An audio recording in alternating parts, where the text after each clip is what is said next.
है the power of compounding. अगर आपसे कहा जाए कि आपको 10 लाख रुपए किसी स्टॉक में इन्वेस्ट करने हैं, वो स्टॉक 26% के रिटर्न देता है, तो आपका पैसा कितने टाइम में डबल हो जाएगा।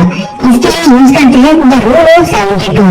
सिंपली आपको 72 को रिटर्न से डिवाइड करना होता है, जो इस केस में 26% है, यानी आपका पैसा लगभग 3 साल में दोगुना हो जाएगा। तो अब आपका पैसा 30 साल में कितना हो जाएगा, तो चलो इसको मैनुअली कैलकुलेट करते हैं। आज की तारीख में हमारा पैसा है 10 लाख, 3 साल बाद 20 लाख होगा, 6 साल बाद 40 लाख, 12 साल बाद 80 लाख और फिर 24 साल बाद 1.6 करोड़ हो जाएगा और 30 साल के बाद ये 2 करोड़ हो जाएगा, यानी 30 साल बाद आपके पास 2 करोड़ रुपए होंगे। लेकिन ये कैलकुलेशन गलत है। अगर आपका पैसा हर 3 साल में डबल हो रहा है, तो इसका मतलब है आपका पैसा 9 साल बाद 80 लाख और फिर 12 साल बाद 1.6 करोड़ और 30 साल बाद आपका पैसा 102 करोड़ रुपए होगा। और ये मैं नाम क्या रहा, ये पावर है कंपाउंडिंग की। इसे आप किसी वेबसाइट पर जाकर इजीली चेक भी कर सकते हो, जैसे ग्रोबोटिंग। यहाँ पर भी आप क्लियरली देख सकते हो कि आपका पैसा 30 साल बाद 100 करोड़ से ज्यादा हो चुका है। अब आपके दिमाग में सवाल आ रहा होगा, अगर ये सच में ऐसे काम करता है तो लोग बैंक में पैसा क्यों डालते हैं? तो इसका जवाब इतना सीधा नहीं है। चाहे आप कंपाउंडिंग की पावर को समझो या फिर ना समझो, ये हमेशा आपके खिलाफ काम करता रहेगा जब तक आप इसका यूज नहीं करना जानते। इंडिया का इन्फ्लेशन रेट यानी महंगाई दर लगभग 8 से 10% है, यानी अगर आज आपके पास 1000 रुपए है तो अगले 7 से 8 साल में उनकी वैल्यू महज 500 रुपए रह जाएगी। इससे हमें कम से कम ये तो सीख ही लेना चाहिए कि हमें अपना इन्वेस्टमेंट किसी ऐसी जगह तो नहीं करना है जहाँ पर हमें रिटर्न 10% या उससे कम मिलना हो। लेकिन लोग स्टॉक मार्केट को गैम्बल या हीन दृष्टि से देखते हैं। उन्हें लगता है ये काफी रिस्की है, इसमें उनका सारा पैसा डूब जाएगा। कहीं अमीर बनने के चक्कर में वो कहीं के बिना रहे, वे इस डर को कभी ओवरकम नहीं कर पाते और वे स्टॉक मार्केट को प्लेस कर बैंक एफडी या इंश्योरेंस कंपनीज को चुनते हैं। इसी डर की वजह से बैंक्स और इंश्योरेंस कंपनीज आपसे और हमसे अमीर बनने का ये राज बड़ी आसानी से छुपा लेती है। इसको समझने के लिए पहले हमें ये समझना होगा इन्वेस्टमेंट इंडस्ट्री काम कैसे करती है। इन्वेस्टमेंट इंडस्ट्री को 2 साइड्स में बांटा गया है। एक होती है बाय साइड यानी बैंक्स और इंश्योरेंस कंपनीज। इनको ज्यादा प्रॉफिट तब मिलता है जब आप इनके पास ज्यादा पैसा जमा करते हो या इनकी पॉलिसीज बाय करते हो। दूसरी होती है सेल साइड यानी ब्रोकरेज इंडस्ट्री। इसको ज्यादा प्रॉफिट तब मिलता है जब आप ट्रांजेक्शन करते हो या शेयर्स बाय और सेल करते हो। सबसे पहले बाय साइड की बात करेंगे। अगर हम कोई ऐसी पॉलिसी बाय कर लेते हैं जिसमें 65,000 रुपए प्रीमियम हमें 25 सालों तक भरना है और 25 साल बाद हमें 40 लाख रुपए मिलेंगे। 40 लाख रुपए की वैल्यू वो नहीं रहेगी 25 साल बाद जो आज है, लेकिन 25 साल बाद 40 लाख रुपए की वैल्यू कितनी होगी? अगर हम इसके रिटर्न्स को कैलकुलेट करें तो ये महज 6.5% होगा और महंगाई 8 to 10% बढ़ती है। यानी ये स्कीम अमीर बनने की नहीं, गरीब बनाने की स्कीम है। अगर हमें लाइफ में अमीर बनना है तो कंपाउंडिंग की पावर के अगेंस्ट हमें वर्क नहीं करना है। और अगर हम यही सेम अमाउंट इंडेक्स फंड में इन्वेस्ट करते तो ये सेम टाइम पीरियड में 12% के रिटर्न्स के साथ 1 करोड़ रुपए हो चुकी होती। लेकिन बैंक्स और इंश्योरेंस कंपनीज हमसे ये बात हमेशा छुपाती है और अपनी स्कीम्स का खूब एडवर्टाइजमेंट करती है और एजेंट्स को भर भर के कमीशन देती है। दूसरी आती है सेलिंग साइड यानी ब्रोकर्स। अब कुछ लोग थोड़ा रिस्क उठाते हुए स्टॉक मार्केट में एंटर करते हैं, लेकिन वहाँ उनकी सबसे बड़ी मुसीबत ब्रोकर्स बन जाते हैं। वो कैसे? जब भी आप किसी ब्रोकर की सर्विस के लिए साइन अप करते हो तो वो आपको कुछ एक्स्ट्रा सर्विसेज फ्री में प्रोवाइड कराता है।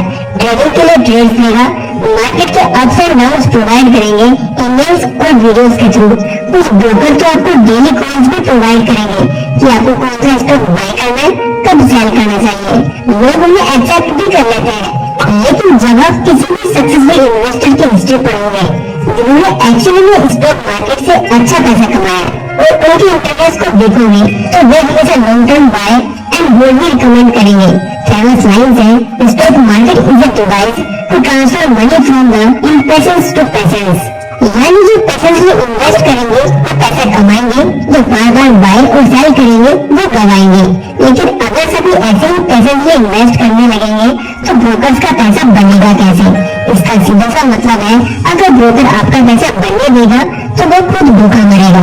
तो इससे बचने के लिए ब्रोकर्स फ्री सर्विसेज देंगे कि देखो आज मार्केट क्यों ऊपर गया, हमारा एनालिसिस देखो, या देखो ये स्टॉक आज ऊपर क्यों गया, और आपको लगेगा कि आप कुछ सीख रहे हो, लेकिन एक्चुअली में डेली फ्लक्चुएशन कुछ काम के नहीं होते। तो जो लोग स्टॉक मार्केट को डिस्कवर कर भी लेते हैं उनमें से 99% लोग ट्रेडिंग करते हैं या फिर यही पूछते रहते हैं कि कौन सा स्टॉक लेना है और कौन सा कब सेल करना है, क्योंकि ये ब्रोकर्स और टीवी न्यूज चैनल सारे लोग इन्वेस्टर्स का ब्रेन वॉश कर देते हैं। तो इसलिए इन्वेस्टर्स को चाहिए कि वो बाय एंड होल्ड स्ट्रेटजी का यूज करें। उन इन्वेस्टर्स को अपने स्टॉक्स को 10 साल के लिए होल्ड करना दूर लगता है। जो इन्वेस्टर्स बैंक एफडी में अपने पैसों की डबल होने का 10 साल तक वेट करते रहते हैं, लेकिन स्टॉक मार्केट से उन्हें पैसा एक ही हफ्ते में डबल करके चाहिए होता है। लोग लॉन्ग टर्म के लिए एफडी और पॉलिसीज में इन्वेस्ट करते हैं और शॉर्ट टर्म के लिए स्टॉक मार्केट में ट्रेडिंग करते हैं, जिससे बाई साइड को फायदा होता है और सेल साइड को फायदा होता है और ट्रेडर बहुत बना रहता है। जबकि वेल्थ क्रिएशन के लिए आपको चाहिए इसका बिल्कुल उल्टा, आपको शॉर्ट टर्म के लिए बैंक्स और इंश्योरेंस कंपनीज का यूज करना चाहिए और लॉन्ग टर्म के लिए स्टॉक मार्केट में इन्वेस्ट करना चाहिए। अब आते हैं नए टॉपिक पर, जानेंगे अमीर बनने के लिए कंपाउंडिंग के पावर का यूज कैसे करें। जब आप स्टॉक मार्केट में इन्वेस्ट करते हो तो हर कंपनी अच्छा परफॉर्म करे ये जरूरी नहीं है। कुछ कंपनी बहुत अच्छा परफॉर्म करती है, कुछ एवरेज रहती है, कुछ काफी परफॉर्म करती है। अगर ऐसे में हमारी कंपनी जिसमें हमने इन्वेस्ट किया है परफॉर्म भी ना करे तो फिर हमें कंपाउंडिंग के पावर का बेनिफिट ही कैसे मिलेगा। तो इसके लिए आपको चाहिए कि आप 10 से 15 अच्छी कंपनीज को सिलेक्ट करें और अपना एक पोर्टफोलियो बिल्ड करें, जिसमें कुछ कंपनीज हो सकता है नेगेटिव रिटर्न्स दे, कुछ एवरेज रहे, लेकिन अगर उनमें से एक कंपनी ने भी अच्छा परफॉर्म किया तो आप अपने टोटल इन्वेस्टमेंट से कई गुना पैसा कमा सकते हो।